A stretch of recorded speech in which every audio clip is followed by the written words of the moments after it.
Hey everybody, it is TorontoUnicorn with the fucking legendary R. Hello R. Hi. So we are in a podcast environment and you know what that means, right? It means we can say anything we want. Yeah, we can be vulgar bitches, we can say dirty words, and we can go there. Excellent. Right? So we wanted to touch base. We have been friends now for exactly 2 years to the month, right? Oh my gosh. What a 2 years it's been. So 2021, August, I have to say it this way, wrote a love letter to a girl on YouTube. We joke about this, but it was more of this is why I connect with you. Like she added meat to the bones of an email, but I am not a reader. I don't enjoy reading. And I remember using an audio to speak function to get it to listen to her long emails. And I would be like, oh, who is this chick, right? She's sending me photos. Like, I get this from guys, but like this girl was like, hey, like, whatever. And so what's interesting is I did respond back because I feel like she added value in the conversation. It wasn't like, just empty. And then I would be like, okay, good, I'm done. And then I get the longest response back, like ASAP, like fast. And I'm like, now the ball's back in my court, bitch. I'm busy.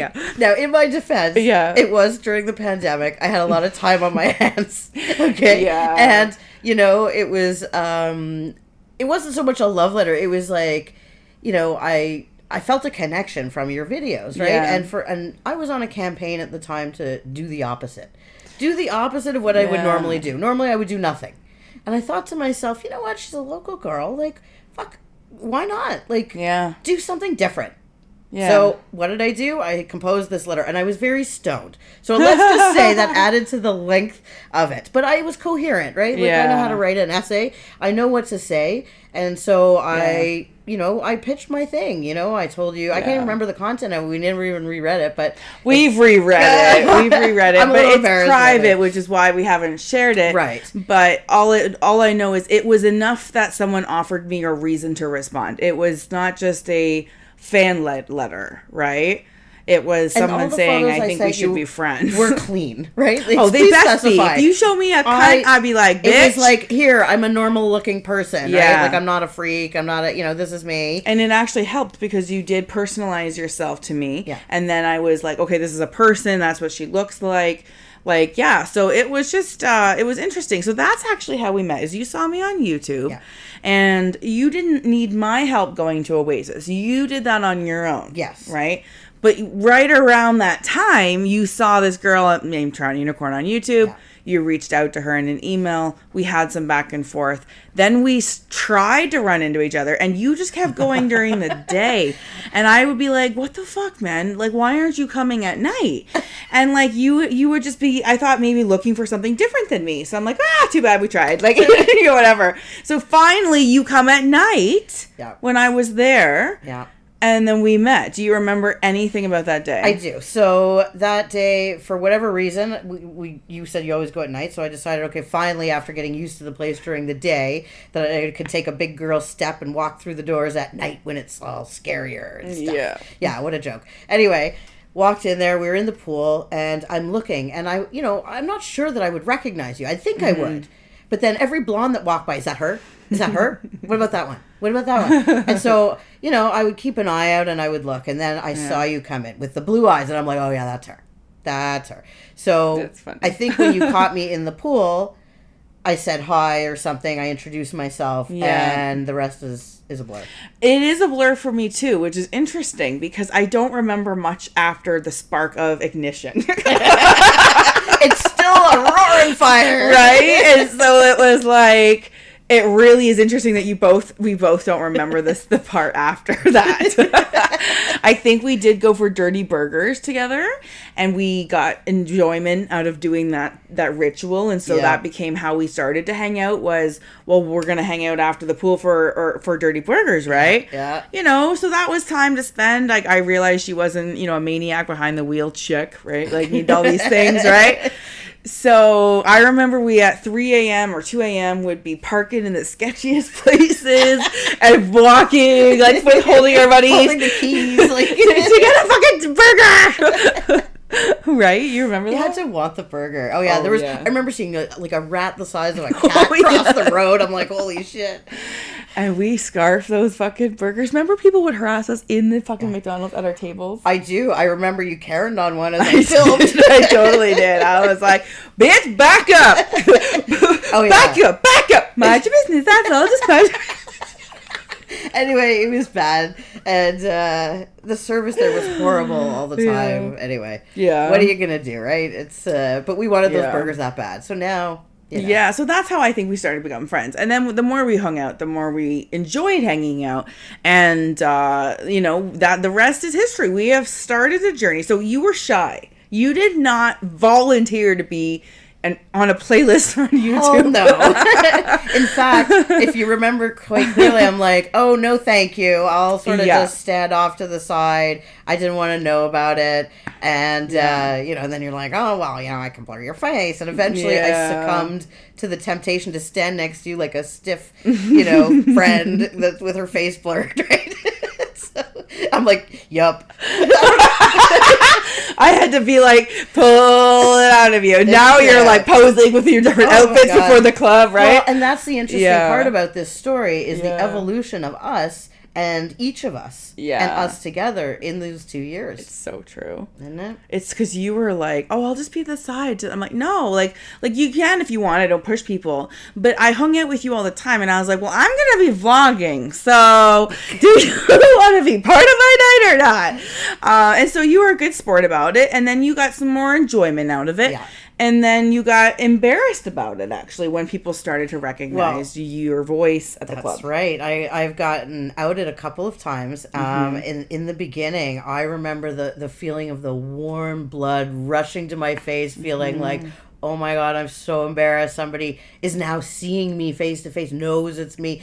And I don't know why I cared, but it's in context. It's within the club scene. It was at Oasis. It's not like I got recognized on the street, which, blurring takes care of. Thank you very much.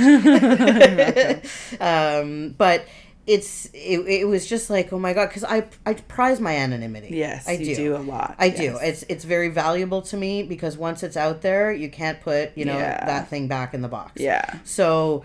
I don't mind when people say, hey, I recognize your voice. Like I've become accepting of it. I'm flattered by it. And so... And why is that? Well, because I know that these people watch the content and that in the 2 years that we've been doing this, we've made a difference for people. We have. And that's the difference is instead of being objectified on my YouTube, you're being a vessel to help others see a world, see a lifestyle. And even though you're a blurred face, you're offering that persona, that stand-in, that maybe even the blurred face helps other people think, well, could that be me? Yeah. Right? It could be anyone. And so the beauty of it is how we've evolved with it and how I've become a little more comfortable in doing that. And being in front of the camera and being in front of people.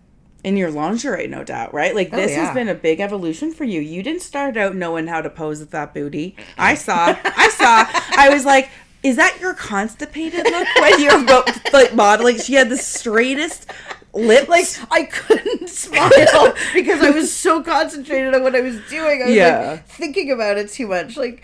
it was too funny. And you needed somebody like me who, has made the big mistakes already. I've been through the amateur stages. But that honest friend, that's like, you've got double chins. Let's change the angle, and now you don't have a double chin. That's right. Exactly. Exactly. And suddenly both, you and Amelia, when I started teaching you guys the camera and just how to even just be with your existing self and feel great all the time with angles, lighting, whatever. And then the rest is history. Now you guys are doing well with your own editing. You make some content of yourself. You have your own fan page. I do. I finally have an OnlyFans page. So how do we get to that page? Well, the thing is, your fan page, the reason it took a long time is because you still and do not likely want in the future to share nudity. It's not something you're looking to do. Right. But you want to give people an opportunity who have connected with R on the channel finally, I've been begging her, an opportunity to see what is it that you cook for dinner? What is it that your garden looks like? Like, these are the things, and you also do have some more risque content for sure. I was going to say it's erotic content as well, but it's more of a backdoor view into my life. Yes. My trips to the cottage, and you'll see some sexy poses on the beach. My camping trip, and this is what I do when it rains, and lingerie poses, throwbacks to the past, and occasionally something with you in it. And story times. You have your own video story times up. I do. I have a few of those. And they're not anywhere else, right? They're not on Instagram. Nope. These photos are not on Twitter. Nope. They're on OnlyFans. That's the only place. So we don't know the exact URL, which is why we haven't said it. But the truth is, if you go to campsite.bio/TorontoUnicorn and scroll all the way to the bottom, you will see the link there. You could also go to TorontoUnicorn.com and click on Get All My Links and then scroll all the way to the bottom. I also link to her page on my fan page, which is at onlyfans.com/TorontoUnicorn.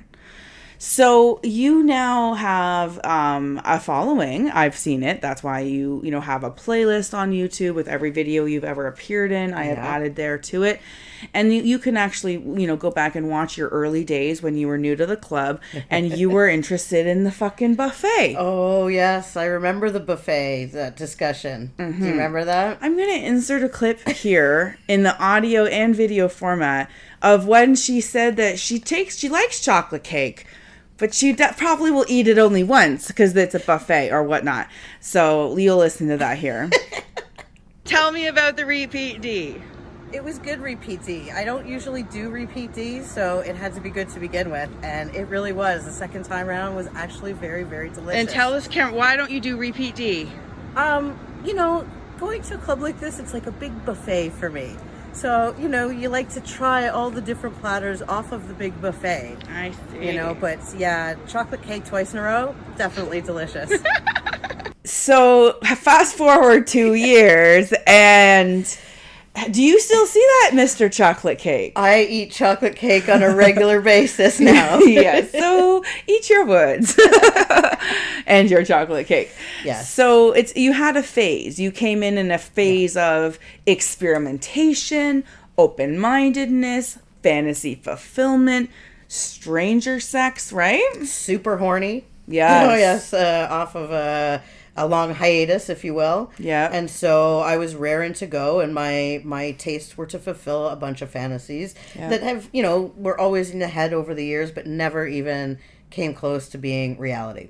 Or like how, when, who. Yeah, it would always be so far away. Yeah. Right. And so, I was like a crazy person let loose in a sex club. And I did all of those things that are documented. Check the playlist.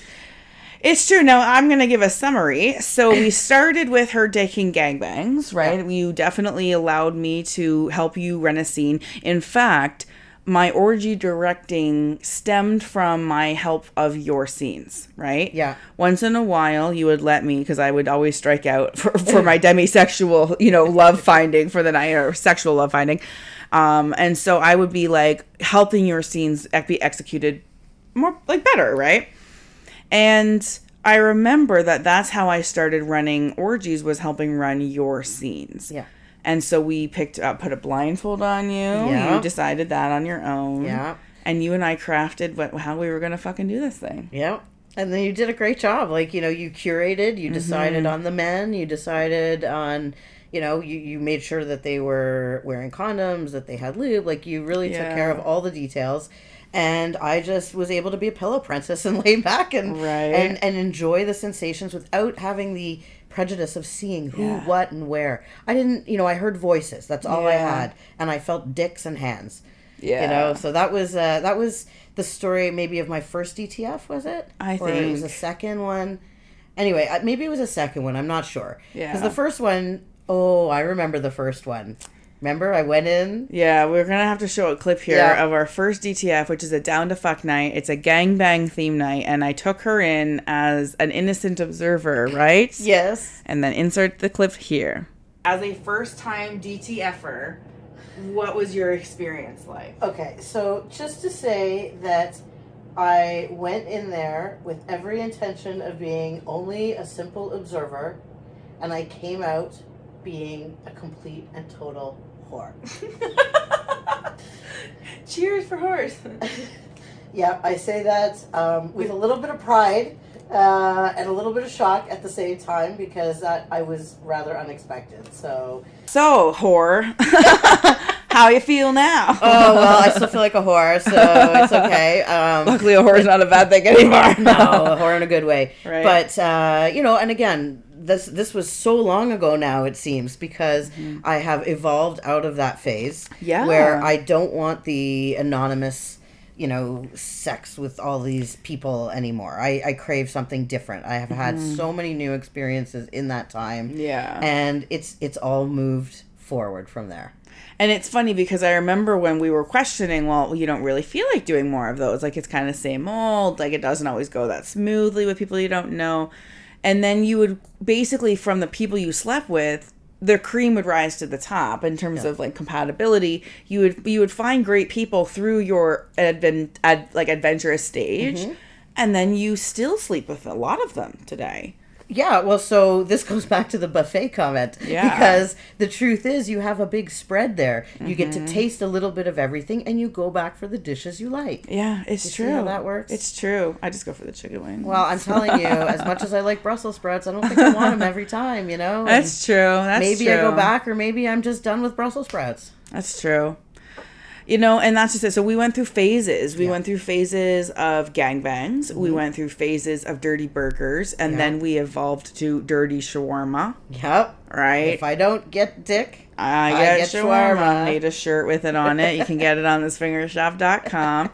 And, our whole friendship kind of evolved with it. Once, you started getting more into the content, you would help me film. You would help me shoot content. And then I'd be like, well, why don't I just take some for you? And then we would get you more comfortable with it. And then, we would have so much fun just even going hiking for the day. Remember that? We set up the camera. That was a good time. So when we saw fun. the turtles having sex. Oh, yeah. Yeah, that was kind of cute. That was so fun.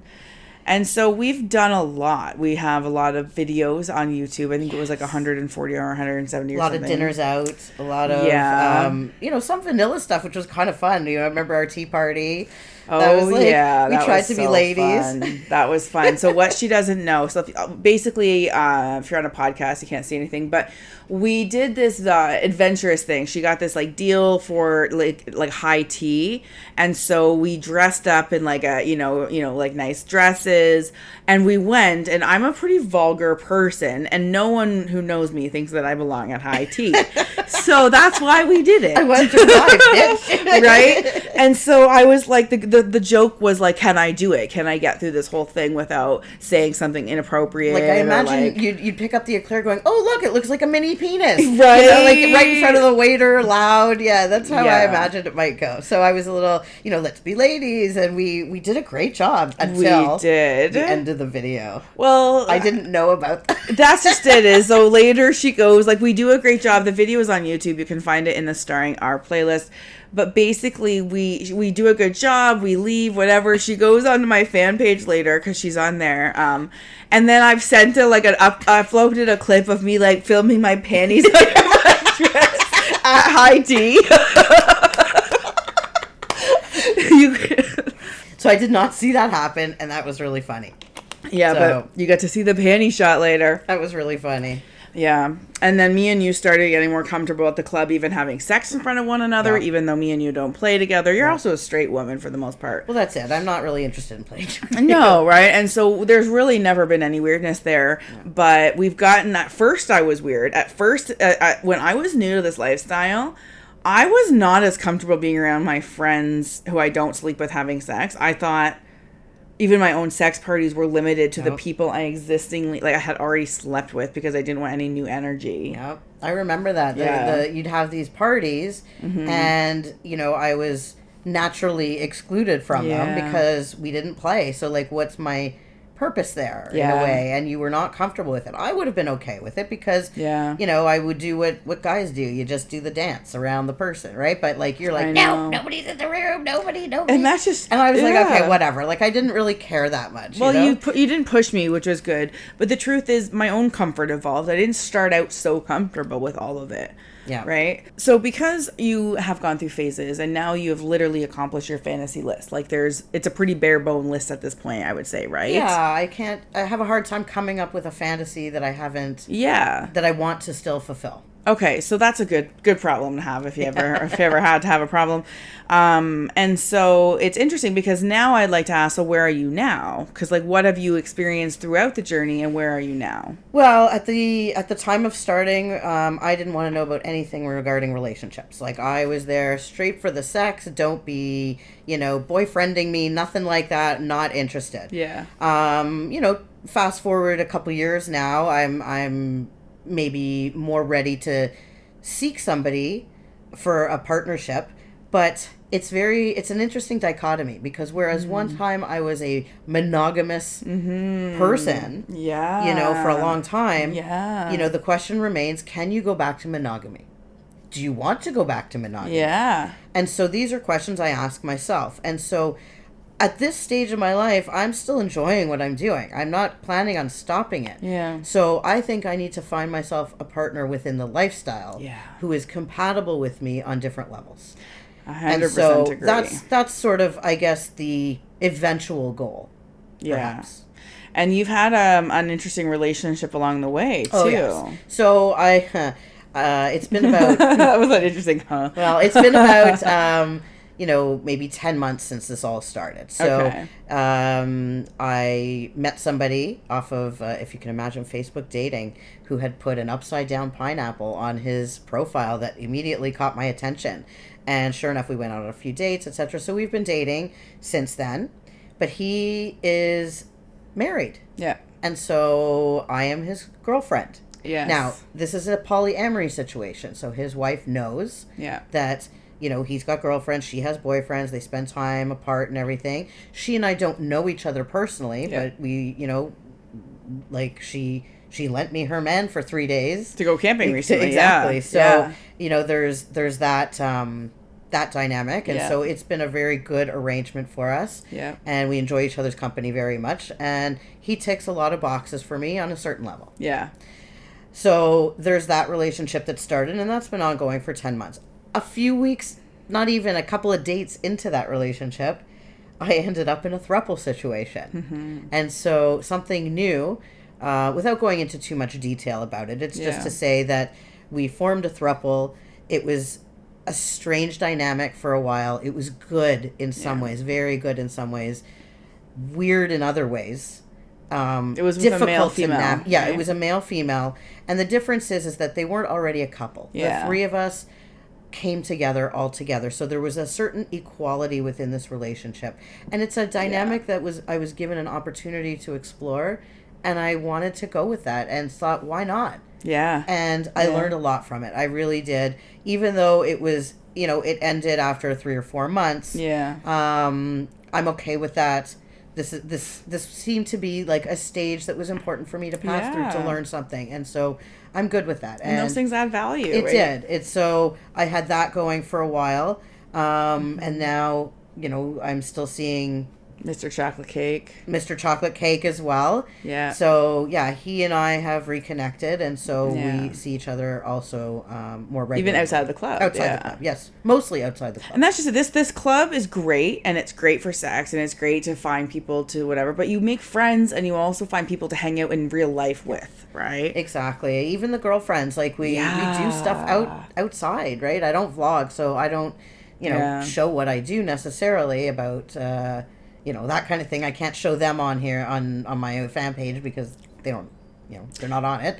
So I have to be selective about what I show. And I've stopped vlogging my day to day. You notice that too. Even the other day we went to the sex club, and even though we had a great night and I had memorable stuff, I did not vlog. There's a time in my life where I shared everything I did at the club, good, bad, boring, whatever. And I feel like I've left the mark I wanted to leave with those slice of experiences. I think there's enough to be gained from them. I will still vlog important events, but you won't see me vlogging the unimportant events now, or insignificant ones. And so that goes to show that even my creator journey has evolved as well. Mm-hmm. And so you've seen that happen. You've been with me, beside me, while I'm getting better cameras, having audio issues. I'm going through all this red tape with the government about business, and like, you know, like you see the backside of what I do, and how I've also grown over 2 years from a girl who had accidentally had a video go viral to a girl who now finally got a fucking mic for a podcast. And everything that you had to learn in between. Like, think of all the software you had to learn, right? Like, it's crazy. And all the mistakes that you made along the way that you learned from, you know? I mean, I've benefited from that. Enormously, right? So it's true. You're the pioneer in this. And you also saw me meet a guy and get to know a guy, and then that guy got, you know, more and closer to me, and then now we're dating. So you got to see that unfold too. Isn't that crazy? And you like him. He's a nice person. You guys are friends on your own, with or without me. I think that's cool. Let's just be honest. I'm pretty sure he's gonna fuck you one day. I'm totally okay with that. Are you okay with that? Yeah, I'm okay with that. Is he okay with that? Yeah. Okay, let's make it sure. And that's just it. Mr. S, who is how I refer to him. I haven't outed him yet. I've talked to him carefully about like which friends, whatnot, and so he has a little tiny roster of girls that aren't on my knowing personally list, but I'm still comfortable with them because they're people I know from the lifestyle. Right. I don't know them personally, but they're in the lifestyle. And so I really am having fun with him exploring this lifestyle now as a duo, and being like, what do we want to do? Do we want to swap? Do we not? Do we want an orgy? Do we want a unicorn? Do we want a bull? Do we want everything? And so we're having those fun conversations. But for me, he's new to this part. And so he's not used to being okay to be like, oh, and fuck my friend, and then come back to a smiling woman, right? So, which is a weird concept for a lot of people. It is. I'm sure even for your listeners, it's probably a weird concept to be able to be like, bye-bye, honey. And I think I do need to clarify that not every swinger is like me. No. Not everyone is this enthusiastic about their partner sleeping with other people. I think it makes me a cuck. I'm not sure if I use that word correctly. I'll never Google it enough times to ever get it straight.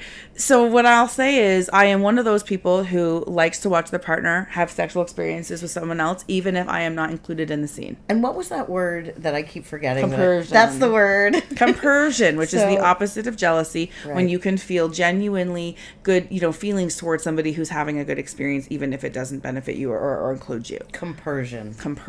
I'm working on it. Having said that, though, is there sexual experiences that he could have that would make me upset and jealous? Yes. Is there ones that he could have that wouldn't? Yes. So me and him talk about that. We and him work that out. Yeah. And so, you know, stay tuned for a podcast near you for that journey. But for me, you've seen me come from a bitter single woman to a happier single woman to like a, you know, stand on my soapbox. I've had enough of not enough attention single woman. Like you've seen you need to see those dating videos if you haven't. Yeah. But say as we will about how risky it was back then, a couple months ago, when I took a turn on my YouTube channel, and I even said I'm getting on my soapbox, and you go whoop whoop, and then I get on, and I was like, I am looking for guys who give me attention at the sex clubs. I want it all night, not just for the first fucking inning. And you know, like I was unapologetic about all of it, and then I got it. It was weird. You do weird things like that. You manifest like it's weird. You do that. You say something, you put it out there, and somehow magically it comes to you. Right. And I've seen you do that with other people. You make other people say things and something good happens. So you have some weird energy going on that I do. You know, it makes me want to believe that I can manifest it as well. So and you have manifested, and so has Amelia. And we all sit and talk offline about how crazy it is that once we've really decided what we want and ask for it, we tend to find it really fast, or it finds us. The hard thing is to define what you want. It is. And sometimes you have to be careful what you ask for. Very careful, because I remember people, like, for example, manifesting, you ask for, oh, I want a guy with a good job. Well, actually you don't, because his good job could mean that he doesn't work at home and you're a lonely, 9 months out of 10 or whatever, right? Or how about instead, how about you ask to feel proud of what they do? Because that's ultimately why you want them to have a good job, so that you can feel proud. So why don't you just cut to the source? I want to feel proud. Then it doesn't fucking matter what they do. That's it. And so to compose a list of the things that we want and the way we want to feel is a harder thing to do than you would think. You know what made me do it? It was because I had an unfortunate experience at the sex club on a night. And even though the person involved, like, is a great friend and, like, it's totally fine, we're friends now, it still hurt my experience enough that I was like, yeah, I'm not going to do DTF nights anymore for a while. And that energy of being like, look, I tried to meet you where you were. I tried to fuck like you fuck, and I can't do it. And that was basically the energy. So sometimes you need to have just one more bad date, like one more bad experience in life to be like, all right, fine. What I want is a guy who, like, I asked for a guy who fucking adores me, who likes to do nice things for me. I was asking for everything that's selfish under the sun. Isn't that funny? I'm being funny. And I got it. Yeah. I got a guy who genuinely likes to make me happy and do the things. It's like acts of service, love language, right? And he's very compatible with you. And you're compatible with him. So it was like a perfect fit. It is. And I manifested it, and you saw. And so it's creepy. It's kind of creepy. And so what I also do at the end of all my interviews, so I'm going to be doing that with you in a minute, is get an opportunity for you to leave something in the universe as a star. We're going to whip into the sky with this episode, and anyone can download it, right? So I found my guy by being on YouTube.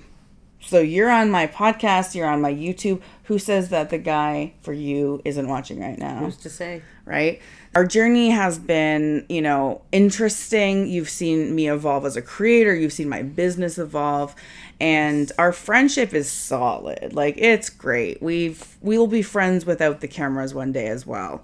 We'll be old ladies together, reminiscing about, you remember when we were pretty and young right. and used to fuck and had lube in our vaginas? Yeah, right? Before they dried up like the Sahara, Right. One day we'll be in our rocking chairs doing that, watching our old playlists and videos. I hope so. I hope that even if we feel sad that we're not like that we'll feel proud of the fact that we were brave enough, both of us, blurred face or not, brave enough to go on a journey of self-discovery, of sexual liberation, and share enough that other people felt inspired to join too. So that's cool. I want to quickly go to the legendary R story, and then we will wrap it up. Why on earth are you called the Legendary R? And we have a mug made that says the Legendary R. We do.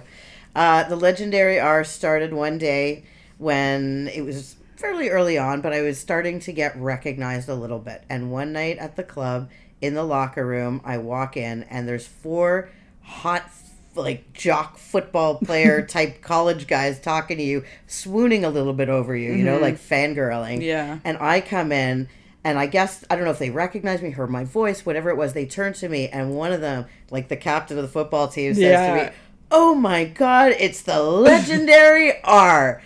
And instead of feeling embarrassed like I normally did, I looked at these guys and I went, fucking right, I'm the Legendary R. Yeah. And I just owned it. And that was kind of an epiphany day where I kind of changed from, feeling like mortified and embarrassed to, feeling a little bit better. I don't know why. It was just one of those moments. So there's where the Legendary R was born. Right. And so it has been a journey of realizing that, there's people out there who are attracted to us. There's people out there who like write love letters to us, things like that. And it's really sweet and endearing. One of them, actually, I have to say, recently wrote me a beautiful paragraph. I hope he doesn't mind if I read it. But basically, he's like, I could picture us, sitting on the roof of my car, on a campsite, like singing on the top of our lungs, scaring all the wildlife away. He's like, where are all the girls like you? Right. And something like that. And it was beautiful because what I represent, I might not be your special person, but if I get you closer to realizing what you want in life, whether it's an open-minded mind about sex, whether it's someone who, you know, swears like a trucker. I mean, I don't know. Everybody likes certain things. Now it might help you figure out your own, what you like. So I love getting those messages from people. That's great. All right. I know the journey, we could talk for hours, and, you know, maybe we'll do another follow-up episode in a bit, but I want to give you an opportunity to end the conversation about our journey, and then I want to ask you the final question. So, mic's yours. No pressure. Yeah. Yeah, I still half the time don't know what to say unless you lead me into it. But what a journey it's been. It's been 2 years of changing for me. I can only speak to me. I have changed. I have evolved. I have grown. Our circle has grown. Our influence has grown. And I think that when we came to a point where we realized we were touching people's lives and kind of on a mission, it made the journey a little bit more real. Yeah. Instead of just, like you said, not objectifying us. Yeah. It, you know, yeah, we've told our stories and we've had our, you know, dirty little fun doing it. Yeah. But the truth is what we're doing here is more important. Your podcasts speak to people. They show people. I've been there for these experiences. I've been with Teddy. I've been with Arnold Lane. I've been with all, you know, a lot of these experiences, and they're real. Yeah. And, you know, you are the voice of those people, and people, I think, like to hear that it's more than just you, me, and Amelia. And, you know, look, you see our circle is large. Curly Vixen. Yeah. A whole bunch of other people. Even Jyla Valentine's on their Newlyweds. They've got their own playlists too. Exactly. So this is a real community of real people. Teachers, doctors, lawyers, Tim Horton servers. Like, it doesn't matter. It's everybody. Students, retired people. Yeah. Everybody is in this. Sometimes students fucking retired people. It's a lot of fantasy fulfillment. It is. It is. There's a non-judgmental environment waiting for people. Yep. If they just have the balls to embrace it. It's true. And you are on a purposeful mission with me, and we are buckled in whether we like it or not now, because we have enough out there that we've left a mark, even if we stop now. Yep. I'm not stopping anytime soon. Wow. My content might change and evolve, and my medium certainly did. I did not want to do a podcast until I realized podcasts were uncensored, and then I was like, fuck yeah. So, you know. I remember you saying to me, I'm like, you should do a podcast. Who the hell is this a podcast? I'm like, I don't know, everybody but you. Right. So, no, it was a medium that you had yet to discover. So I think now you've made your mark on that too, right? I am, and I think this is where I'm comfortable. This is where I'm comfortable because I can have multiple podcasts, and I do. And I know that that's also not traditional. I have a mentor in the podcast world who has made a very big success of herself, but she does not have multiple. She has one podcast, and she keeps telling me, like, TorontoUnicorn, no, like, you're supposed to, like, you know, focus. And I'm like, you know, I'm a swinger. I don't focus on one person or a topic or one niche. And I said, I understand that you disagree, because it's hard to say that to your mentor. I said that I hope one day to buy you a steak dinner in whatever city you live in and prove you right. There you go. So I do have multiple podcasts, and all have a different purpose, right? And you have never been one to do it like other people. Nope. Not once. I mean, I've told you things, and I've slapped my face and been like, nope. And you're like, I don't care. Yeah. And you know what? You've proved me wrong. You're like, what jingle are you using for your podcast? I'm like, come again?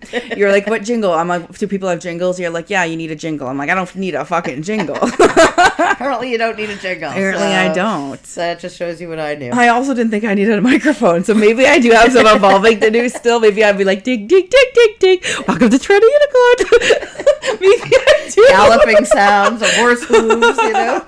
Right? So what you watch, if you listen to this in the future and it interrupts you with like my audio logo jingle, I'm like, yeah, no, I evolved again. So thank you for being on this journey with me. I mean, I don't know how much I would have been able to do without you. I would have been a little lonely holding the camera up, talking about not getting fucked. Luckily, I was like, picked up someone else. You know? So you carried the fucking team. You pimped me out for a while. I remember being like, can you cut the shirt a little lower? I'm like, you're not showing. I'll give you a little right, little cleave. There's not a lot to be had. No, but in general, on other videos, I'm like, come on, you need to help me get some ratings here. So, anyways, it has been a hell of a ride. I have been blessed beyond anything I could have imagined finding you in this lifestyle. And it wasn't even about sex with me and you. It never was. No. Never. And sorry to disappoint your viewers. You know, I know. People have offered us money to appear in a sexual scene together. I'm like, we don't cooties. We don't do that. We don't do that in real life. We can be around each other, but you can even pass me lube and hold my leg if you know. But as an assistant, I do. But that's it. Like, there's no. I'm not gonna diddle her. God no. No.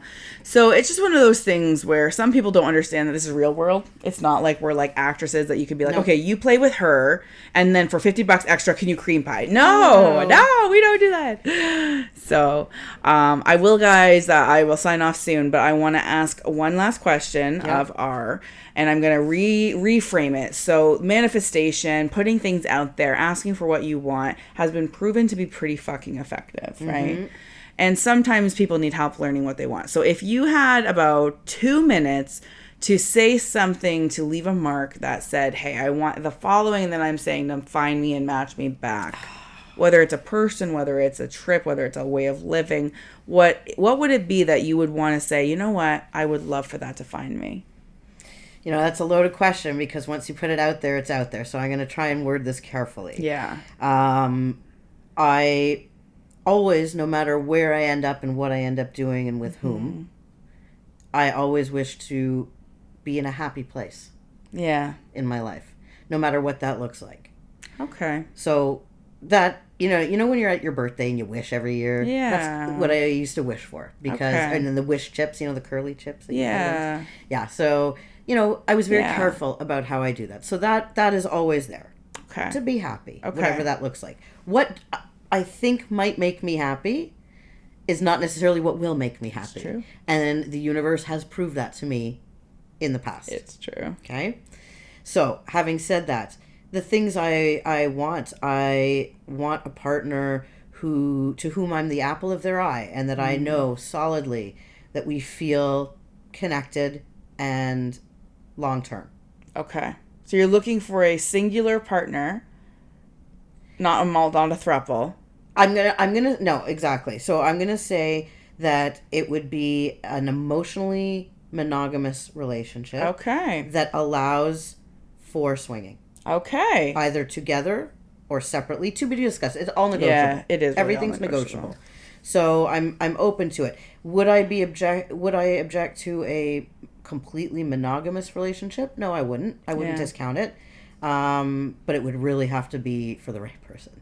And what some people have to understand is that even if you start out as a swinger and then you decide to pull back, you don't have to leave the lifestyle. You could be there as a voyeur. Well, that's it. And, you know, ideally, it would maybe be someone who's open to it. Yeah. Or either allows me to do it without guilt. Yeah. Or participates in it. Like my guy. He's completely like, sure, you live your life to the best and let me know how it goes. So I say, you know, I'm careful about how I word it. Yeah. Because do I want a lifestyle person? It's not necessary. Yeah. It's someone who's open to me continuing. You want someone who chooses you with his attention, with his heart, with his time. Yep.